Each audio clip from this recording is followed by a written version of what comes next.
प्रियंका की story channel में आपका स्वागत है। मेरा नाम एलिसन है। मैं 27 साल की हूँ। मैं एक छोटे से घर में अकेली रहती हूँ। मेरा जीवन साधारण और शांत है। मैं घर से काम करती हूँ। मैं छोटी कंपनियों के लिए वेबसाइटें बनाती हूँ। मुझे और पैसों की ज़रूरत थी, इसलिए मैंने अपना गेस्ट रूम किराए पर देने का फैसला किया। एक दिन मुझे एक वेबसाइट से एक मैसेज मिला। पीटर कॉलिंस नाम का एक आदमी मेरा गेस्ट रूम एक हफ्ते के लिए किराए पर लेना चाहता था।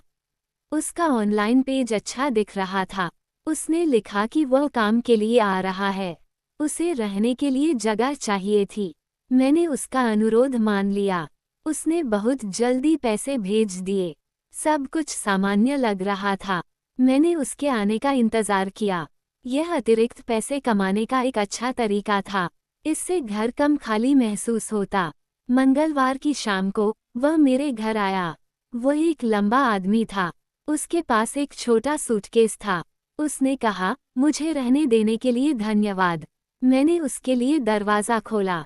वह अंदर चला गया। मैंने उसे उसका कमरा दिखाया और उसे वह पसंद आया। उसी रात से पीटर नाम का वह आदमी मेरे घर में रहने लगा। मैं अच्छा महसूस करते हुए सोने चली गई।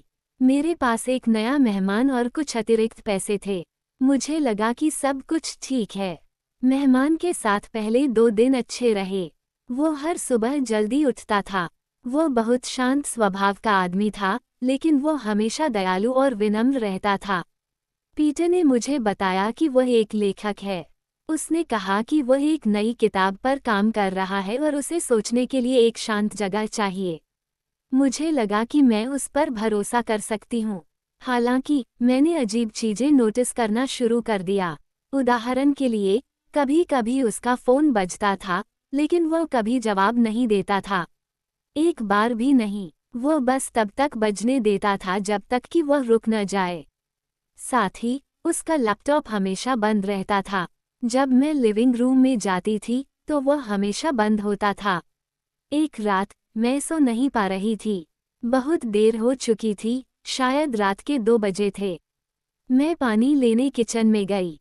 जैसे ही मैं लिविंग रूम की खिड़की के पास से गुजरी, मैंने उसे देखा। वह बगीचे में खड़ा था। वह सड़क पर देख रहा था। ऐसा लग रहा था जैसे वह किसी का इंतजार कर रहा हो। मैं असमंजस में पड़ गई। जब मैंने उससे बाद में इसके बारे में पूछा, तो उसने बस इतना कहा, मुझे रात की हवा पसंद है।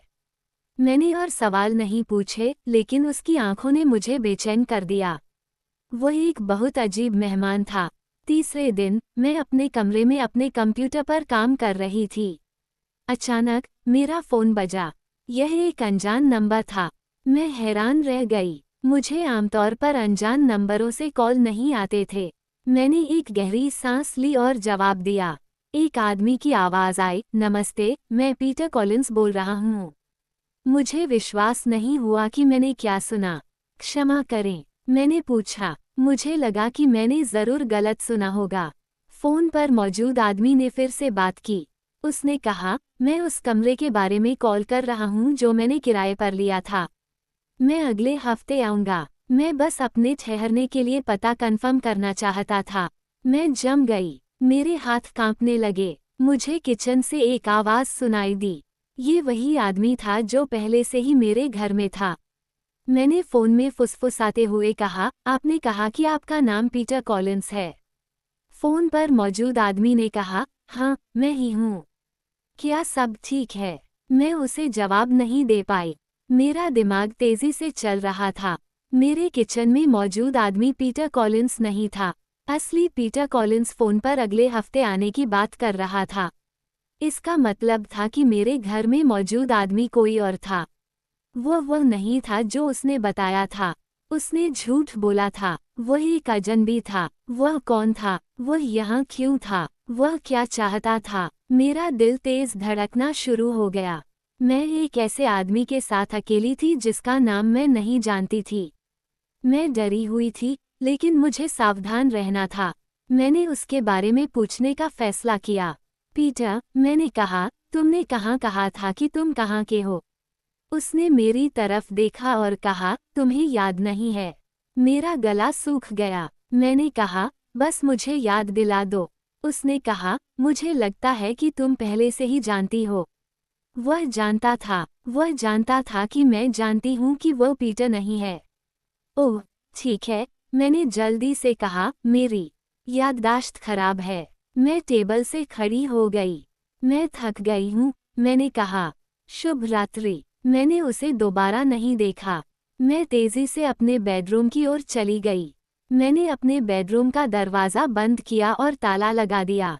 मैं सुरक्षित नहीं थी। वह आदमी एक अजनबी था और वह डरा हुआ नहीं था। मैंने खुद को अकेला महसूस किया। मुझे घर से निकलना था। मैंने धीरे से अपना दरवाज़ा खोला। मैं सामने के दरवाजे की ओर चली गई। तभी मेरे पीछे से एक आवाज़ आई, कहाँ जा रही हो, एलिसन? मैं तेजी से मुड़ी। वह लिविंग रूम में खड़ा था। मुझे बस स्टोर तक जाना है, मैंने कहा।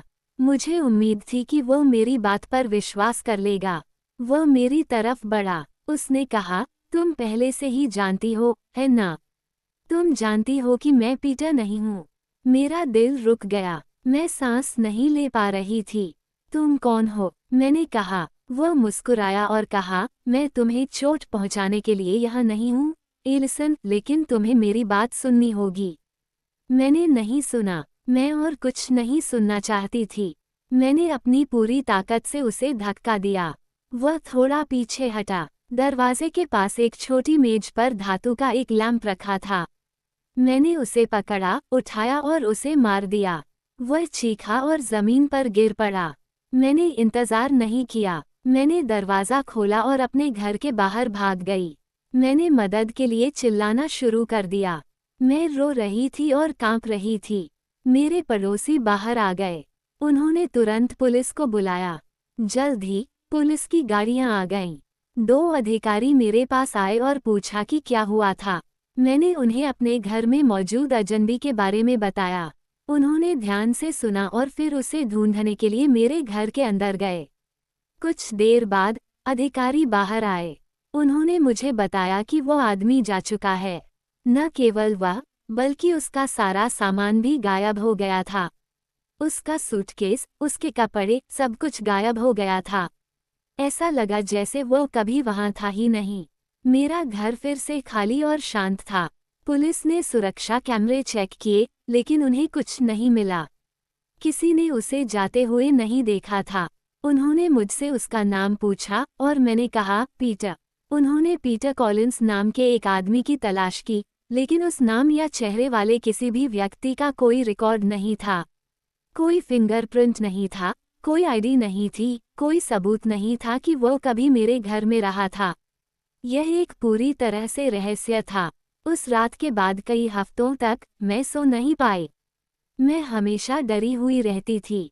मुझे लगता था कि वो कभी भी वापस आ सकता है। महीने बीत गए। मैं एक नए अपार्टमेंट में चली गई और अपना फ़ोन नंबर बदल दिया। मैं एक नया सुरक्षित जीवन चाहती थी। एक शाम मैं घर आई और अपनी किचन की मेज पर एक चाबी देखी। ये घर की चाबी थी। ये बिल्कुल मेरे पुराने घर की चाबी जैसी थी। ये वहाँ कैसे पहुँची? इसे मेरी मेज पर किसने रखा? मेरा दरवाज़ा बंद था। मेरी खिड़कियाँ बंद थीं। मेरा दिमाग तेज़ी से दौड़ने लगा। वह जानता था कि मैं कहाँ हूँ। उसने मुझे ढूंढ लिया था। मैंने जल्दी से पुलिस को बुलाया। वे आए और हर जगह तलाशी ली, लेकिन कुछ नहीं मिला। 2 साल बीत गए। पुलिस ने कई महीनों तक उस आदमी को ढूंढने की कोशिश की, लेकिन वे उसे कभी नहीं ढूंढ पाए। असली पीटर कॉलिंस, जिसने मेरा कमरा किराए पर लिया था, सुरक्षित था। वह दूसरे शहर में रहता था और उसे नहीं पता था कि मेरे घर में क्या हुआ था। वह अजनबी के बारे में कुछ नहीं जानता था। कभी कभी मैं उसे अभी भी अपनी नींद में देखती हूँ। मैं जानती थी कि वह किसी दिन वापस आ सकता है, और अगर वह आया तो मैं नहीं जानती थी कि क्या होगा। मुझे यकीन नहीं था कि मैं दोबारा बच पाऊंगी। शायद इस बार मैं इतनी भाग्यशाली नहीं होऊंगी। मैं अभी भी उस अजनबी के वापस आने का इंतजार कर रही थी।